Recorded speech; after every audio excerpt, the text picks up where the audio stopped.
Bon, voici le schéma que j'ai fait. Donc, voici l'axe tangentiel, voici l'axe tangentiel, voici l'axe normal. Tu vois que la tension du câble ici est définie suivant l'axe normal et le poids est défini suivant les deux axes. Donc, une composante tangentielle et une composante normale. Donc, voici ça. Voici les différents angles par rapport à l'angle principal. Donc, lorsqu'on applique le TCI, on a la somme des forces extérieures à MAG. On a P plus T égale à MAG. Maintenant, suivant l'axe OT, donc suivant l'axe tangentiel, on aura P de T plus T de T égale à MAT. Donc, on projette la relation ici suivant l'axe tangentiel.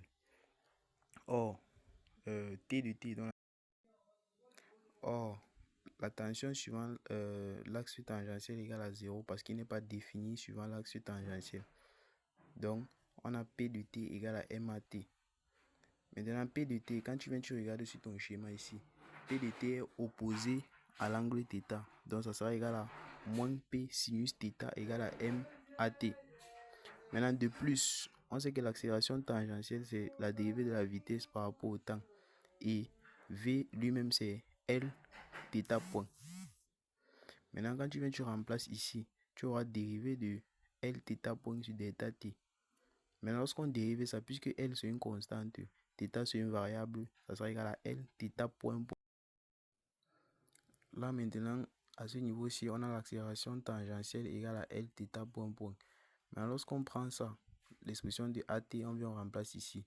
On aura moins P sinus θ égale à M L θ point point avec P égale à mg.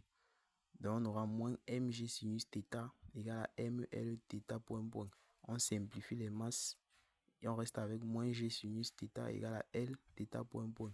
On divise les deux égalités par L. Lorsqu'on divise par L ici, on reste avec θ point. Lorsqu'on divise par L ici, on reste avec G sur L. Donc, et lorsqu'on envoie G sur L moins G sur L sinus θ de l'autre côté, ça devient θ point point plus G sur L sinus θ égale à 0. À la fin ici, tu peux dire, on a trouvé θ point point plus G sur L sinus θ égale à 0, qui est l'équation différentielle d'un pendu simple. Maintenant, en considérant que θ est très négligeable, donc très petit, on a sinus θ sensiblement égal à θ.